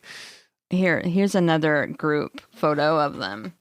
Yeah. Okay. So it's a glamour shot. They look very 90s. 90s. Groth is what I'm going to say. Exactly. Groth pretty boys. Mm-hmm. I like it. If you want, here's the version where the officer drew on his face when he was trying to figure out who the crow was. So he drew crow makeup on him. He's like, oh, that. Okay. Oh, okay. Yeah, that's totally. Now it all makes sense. I know who this person is. Okay. So I guess we can just dive into. We have to get to Dead Souls now. The main attraction. Yeah, we have to do it. It's time. So just before we go, instead of 9 Inch Nails, do you know what they wanted? Oh, they wanted a different band? Mm-hmm. What, to cover Joy Division? Yes, but it was a different song. Jesus, what song? So the song would have been Love Will Tear Us Apart. Oh my God. Mm-hmm. They had a lot of hopes and dreams for the soundtrack, didn't they? Love Will Tear Us Apart. Give me some hints on this. Let me see if I can get this. Okay. Original members of Joy Division. Oh, New Order? Yes. That's not a hint. You're just telling me.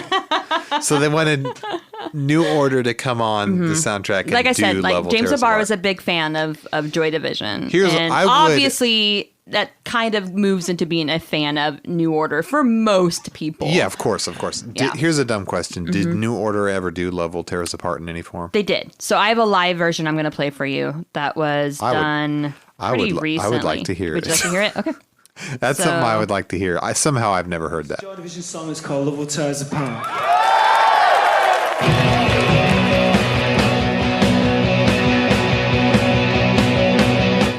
When was this? This kind of just sounds like the Joy Division version because it's not like Drum Machine.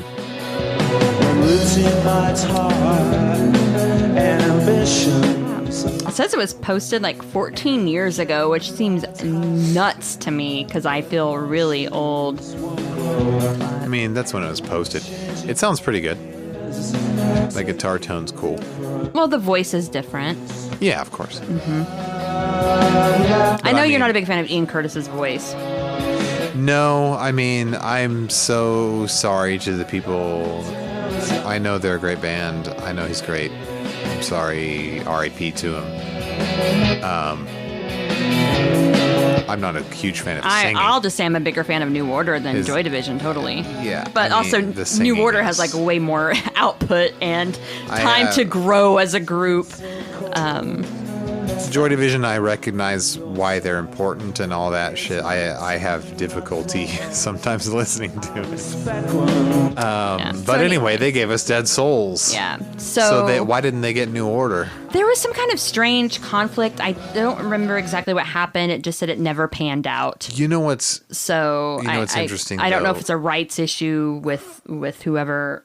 Dead Souls fits this movie way better than Love Will Tear Us Apart. Totally. like Dead Souls is so that would not fit a scene where the crow is jumping roof to roof. That's the thing. Okay, so when they're using it, it's when Brandon Lee is like kind of figuring out like his powers as the crow and like running and jumping from roof to roof in this like Batmaning around. Fuck. It's Batman. Yeah, basically. And so Dead Souls is playing. And I remember my friend Jenny, who I thought was the coolest girl in the world, she's like, you know what? We were just hanging out one night listening to the Crow soundtrack because that's what girls did in 1995, 4, 6 for a long time because it's a really good soundtrack. Yeah. She was like, I can't hear Dead Souls without thinking of Brandon Lee jumping across roofs. And I was like, damn it. Now that's all I will think about. Literally, that's still true for me to this day. I will always think about him doing those jumps. Even though you came to this later. Yeah, it's connected in my mind permanently. Yeah. Okay. I mean, it probably is true for a lot of people. Yeah. So, anyway, basically it didn't pan out for them to record this. So Peter Hook, though, later was asked about his thoughts on the Nine Inch Nails cover, and he says... He's the bassist for... New Order. Okay. Mm-hmm. And Joy Division, right? Yes. Yeah. I like the band a lot, but they did the song very faithfully. It's a real complimentary interpretation of Dead Souls. A lot of the time I hear it, I think it's us, and that's a great compliment from Trent. Okay. So, before we get too deep into this, Trent Reznor himself, also a fan of the original comic book, of course, goth, alternative, etc. Right. He was a fan of the comics before it was in production, and I read in an article that this was the first song recorded at the Tate House. Oh, the first? So, like, okay, I had a feeling that this sounded like it was earlier Nine Inch Nails. Oh, okay. Like Broken era. So, when was it done? 92? I don't know the exact year. I just read that it was, because I didn't think they rented the house until it was somewhere in the Broke, because it was used in the Broken sessions. Mm-hmm. Multiple studios were used, and the Pig was one of them. Mm-hmm. I think for some of the If Dead Souls was the first thing recorded, and we don't know that for certain, but that means it would have been the beginning of the 90s, and it would have been at least early. It's weird that or late 90s. I have to look up whenever you rented the house again. I don't have the dates. It's not, don't worry about it too much, but it just sounds a little earlier than Downward Spiral. The timeline is kind of weird, but I don't know. If you listen to it, never mind. Okay. It sounds that's early. What I read somewhere. Don't know if it's true or not. Someone can yell at me about it. But also, so on the Japanese version of the Downward Spiral, this is the 10th track. It comes before A Warm Place. Oh my God, no. Yeah. I mean, no offense to the Dead Souls cover, but you can't just cram it in there. I don't know. Between Big Man with a Gun and The Warm Place. That's ridiculous. So that's where it's at. And later it was, as well as on the Crow soundtrack, it was released later on the 10th anniversary of the Downward Spiral Deluxe Edition on the second disc. So right. If you never had that. the Crow soundtrack, then you could have gotten this cover. They put that everything way. on that. Yeah. So I do want to play a little something for the kids. The kids. For our Starfucker kids, our babies. Okay, I just want to say I'm calling y'all kids because I had a sweet Zoomer tell me I was like her aunt earlier. Does that make me the uncle? You're her unkie. You're Unkie Blake. I mean, I know we seem old. I know. I mean, I guess I'm old, but also define old. Someday you guys will be my age too, and you won't feel old at all, except for sometimes whenever you're Bones Creek funny. Then you're like, oh, I'm old. But then there are sometimes when you look yourself in the mirror and you're wearing like your cute fishnets, and you're like, oh no, I'm not old at all. I'm so cute and young and vital. Yep. And necessary to the culture. And then sometimes you're just like, no, I'm not. She just wore the fishnets today, and she was the moment, I think. We Zoomers, we just want you to like us, that's all. We just want you to think we're cool. Yeah, just think we're cool. Come on. Okay, so give me a minute to find this, but it's going to be, when I get to it, there was an Alternative Nation special all about the Crow soundtrack where they had all kinds of bands. And of course, in 1994, who would be one of the biggest bands on this soundtrack? It would have been Nine Inch Nails or Stone Temple Pilots, but... They had a big year that year, So, and also who was besties with Trent? Okay, Trent Reznor and Nine Inch Nails, also a part of the soundtrack. They are covering a beautiful rendition of Joy Division's Dead Souls, and here's Trent to talk about this. When asked to do a song for the movie, what I thought would be appropriate was, in the comic book, there's a lot of Joy Division lyrics quoted, and I think that was a big influence on James. So, ventured into the dangerous territory of trying to cover a song by Joy Division, and I always liked Dead Souls and thought it kind of applied.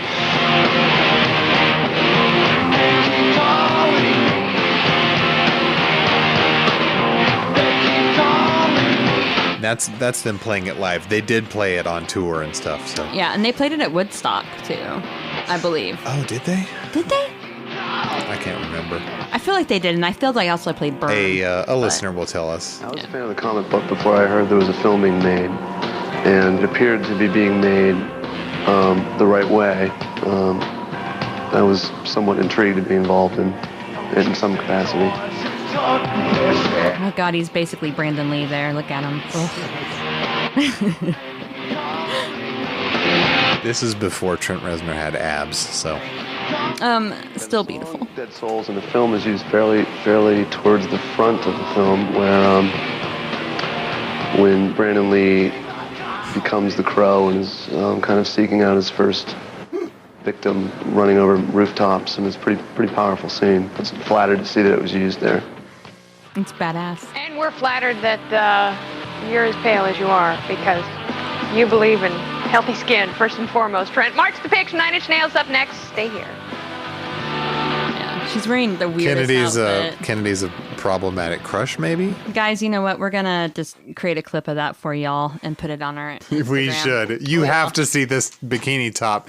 You have to. It's just the bottoms, too. It's just a weird outfit. I didn't see the bottom. They didn't show the bottoms. It looks like a skirt. You never really see, but it's also the same, like, pink, plasticky material. She always had the horn rim glasses. Yeah, I know. It just didn't fit with those glasses, but it's a look. She's a shithead. Well, she is now. Yeah, she is now. I always thought she was kind of cool then, even though like my whole family hated her. Well, you know what? Your family turned out to be right. And how often does that happen? But they weren't right at the time. True. Well, maybe she did suck then. I don't fucking know.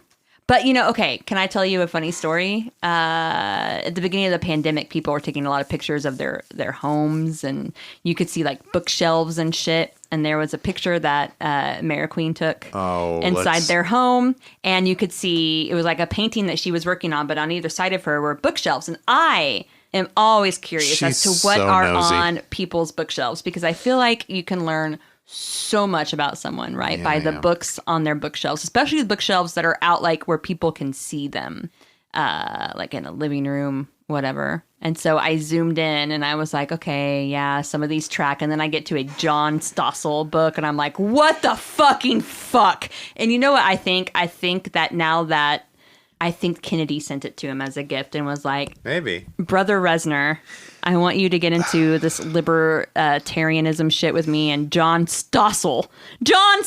Imagine following. I'm sorry if anyone here is a libertarian and I'm insulting you. I'm sorry. We're not that sorry. You know, like you, whatever. Listen, I'm unapologetically a leftist, so you know, whatever. Be what you want to be, but we're not. Never mind. We're not. We're never. We don't. We never were a part of you. Maybe that. I guess there could have been a lot worse things on the shelf. You know. I mean, I guess it could have been like a lot. You could do worse. Maybe John Stossel's just such a turd of a human. Maybe they just liked his satire. I don't know. What? He was known for being like an ABC. I thought he was like a Mickey Rooney or Andy Rooney type, like grumpy dude, grumpy libertarian on the street. He had the grumpy little news segment on, I forget what program it was now. It's probably like Primetime Live or some bullshit. We have to talk about Dead Souls, so we okay. I'm sorry, but that's my theory is that Kennedy sent him that book. That's a good theory. Are we going to play the Joy Division original? Do it. Can I grab water while you play it? Edit this out. Yeah, can you get me some water? Oh my god. Do we just go ahead and start playing it? But there's going to be no commentary. It's going to be weird. Just say Blake left the room. All right, so Blake left the room to get some water. He seems annoyed at me because maybe I've talked too much tonight. I don't know. I guess we have been doing this for 2 hours, so whatever. Here is the original version of Dead Souls by Joy Division.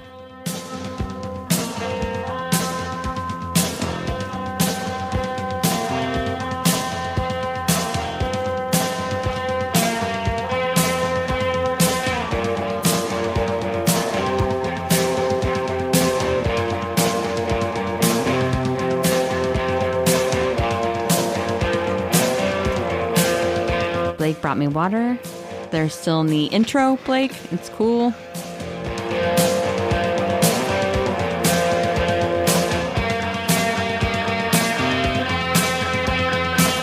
This one is...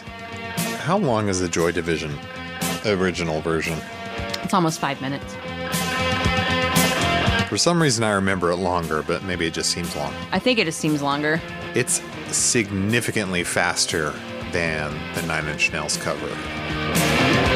It's real. The pace is really brisk compared to the cover.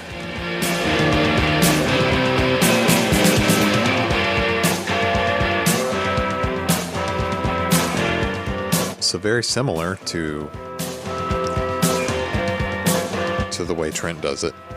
But they're also letting this like instrumental intro ride out a lot longer because the lyrics haven't even come in yet, have they? Mm-mm. Yeah, this really goes, huh? It just kind of goes and goes. Yep. I'm just vibing here.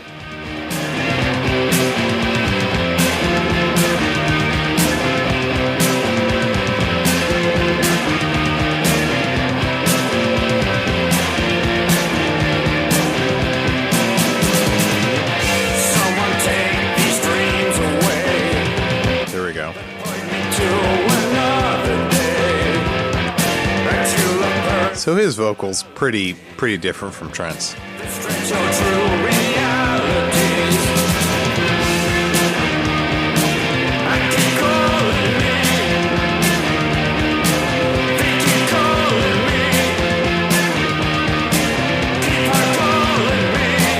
But, you know, basically the same song.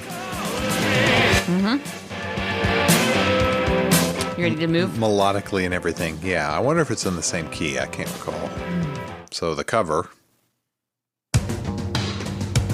I already like it so much better.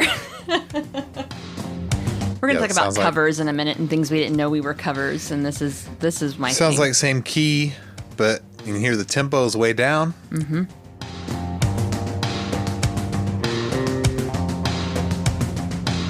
Of course, just a live drum set on the Joy Division. This, to me, it kind of sounds like the kick and snare are sequenced or drum machine or sample sequenced, and then it sounds like live toms are being played over that. Okay. But the part that's machine made is so, you know, in 9 Inch Nails fashion. Would not be out of place. Mm-hmm. That's my guess. Kind of tightens up that guitar part.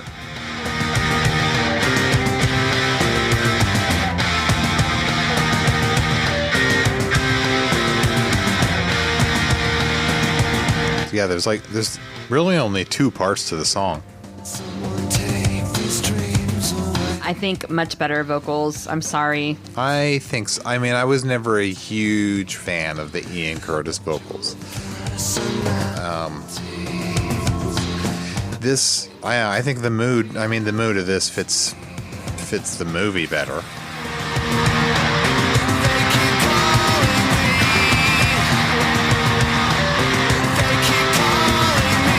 It's not that I don't like Ian Curtis's vocals per se. It's more like this was the first I'd ever heard Dead Souls, and so it's I mean, we've talked about things before where, you know, songs you heard that maybe you weren't aware were cover songs, and this is like the biggest one for me because oh, you didn't know it was? Mm-mm. It was 12. It was 1994. It was in Marshall, Missouri. How would I have heard of Joy Division? I know.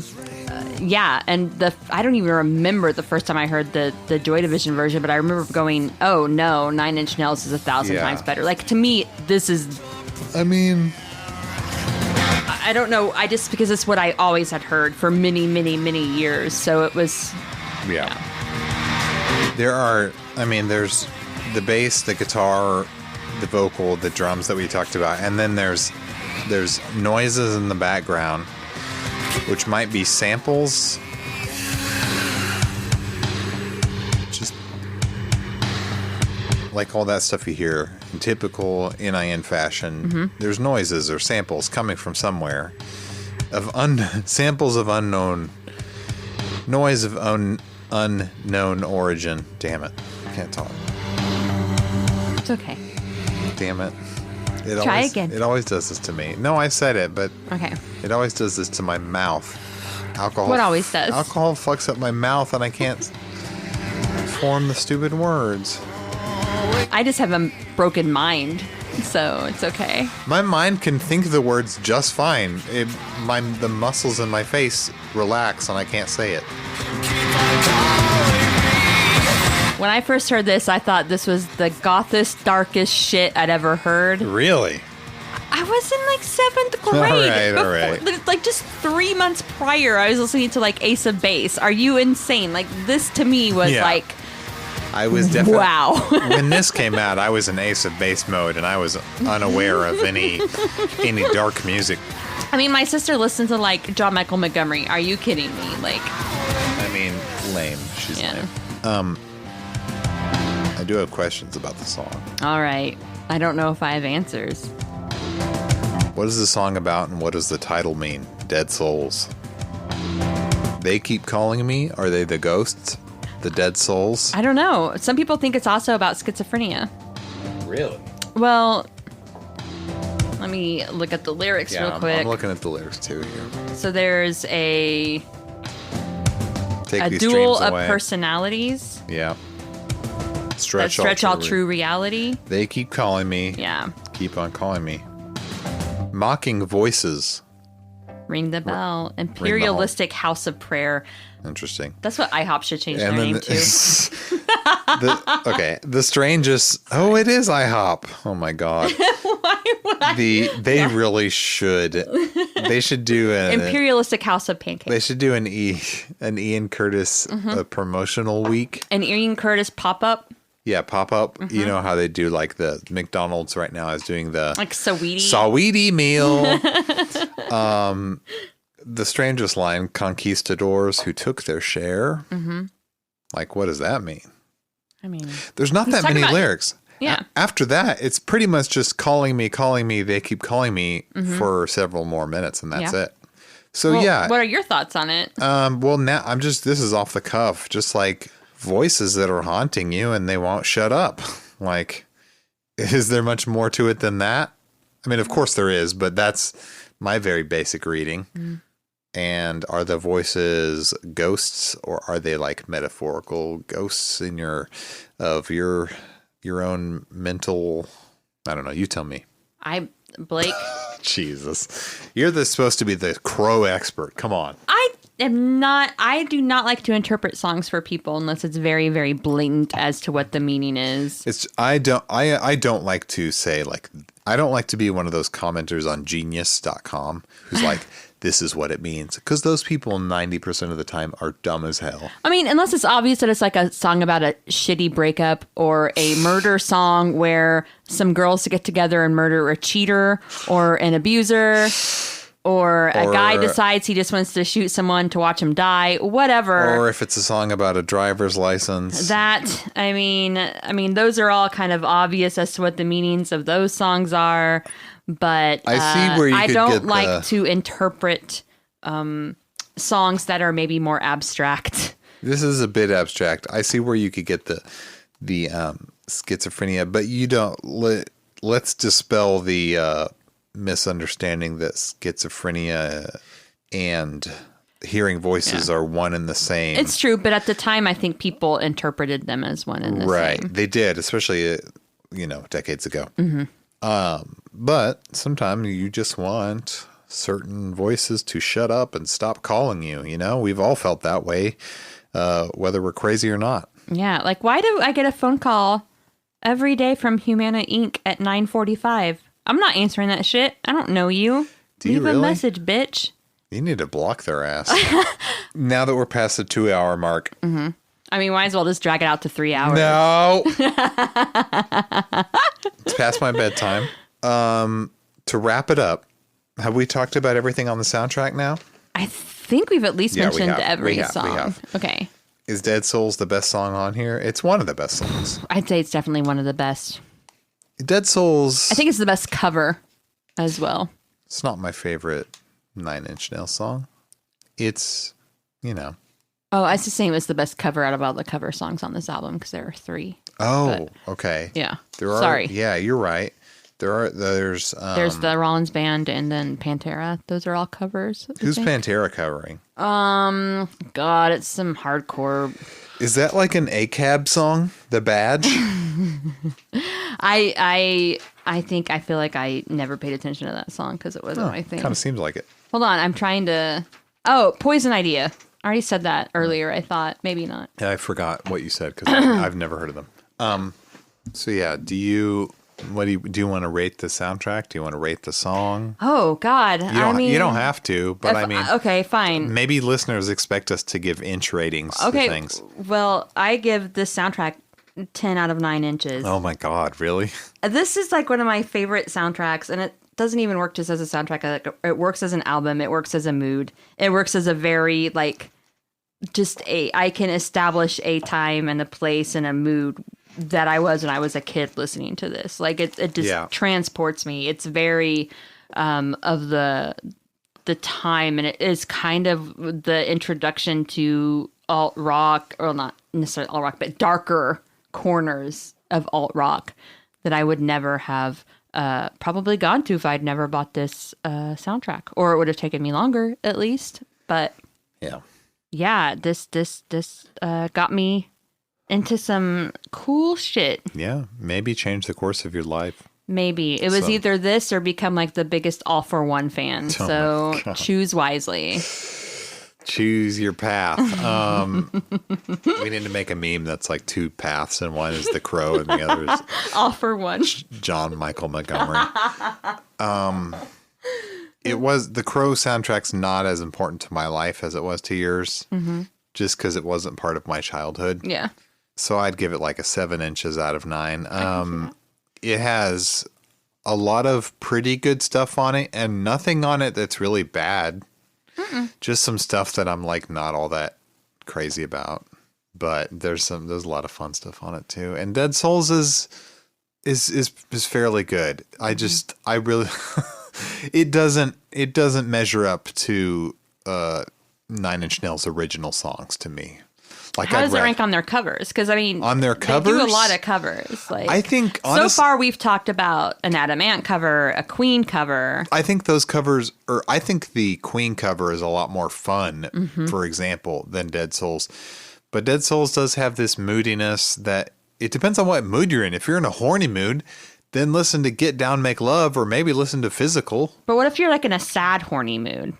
Then it's time for Dead Souls, baby. Yeah, but maybe. It depends. I don't know. I'm feeling dark, sad, and horny. What do I want to listen to? Dead Souls. Oh, God. Yeah.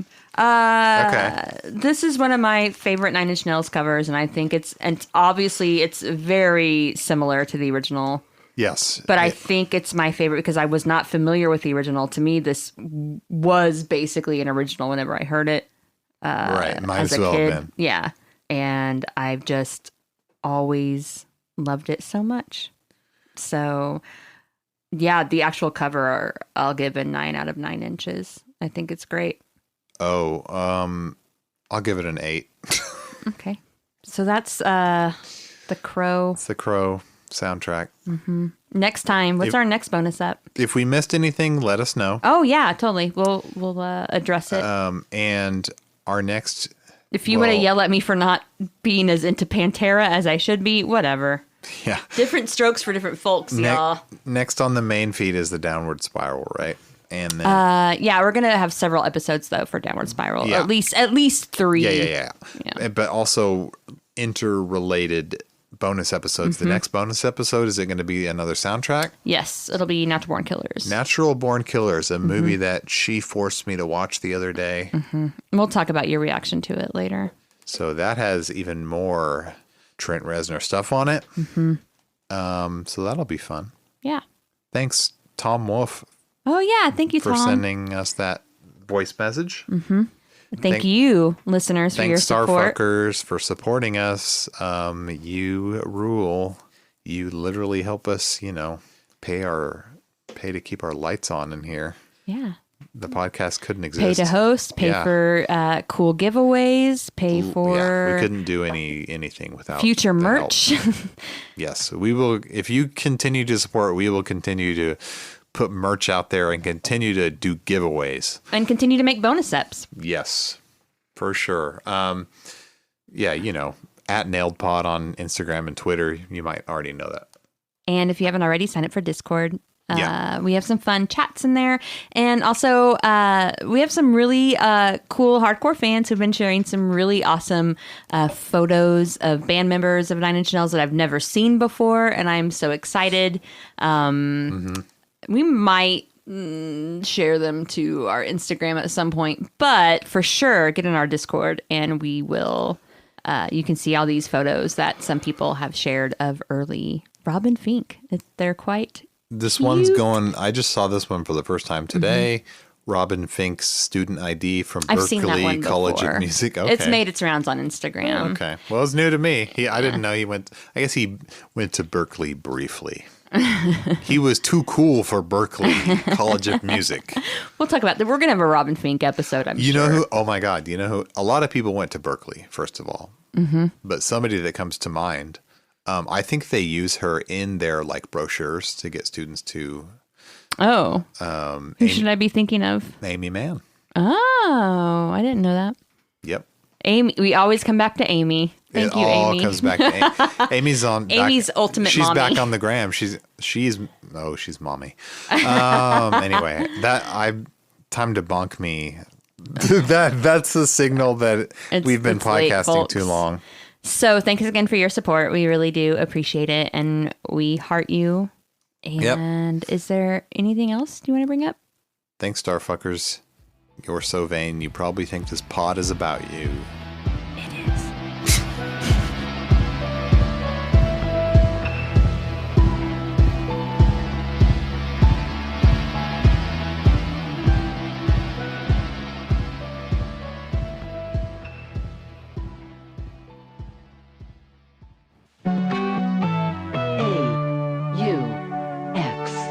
AUX Audio.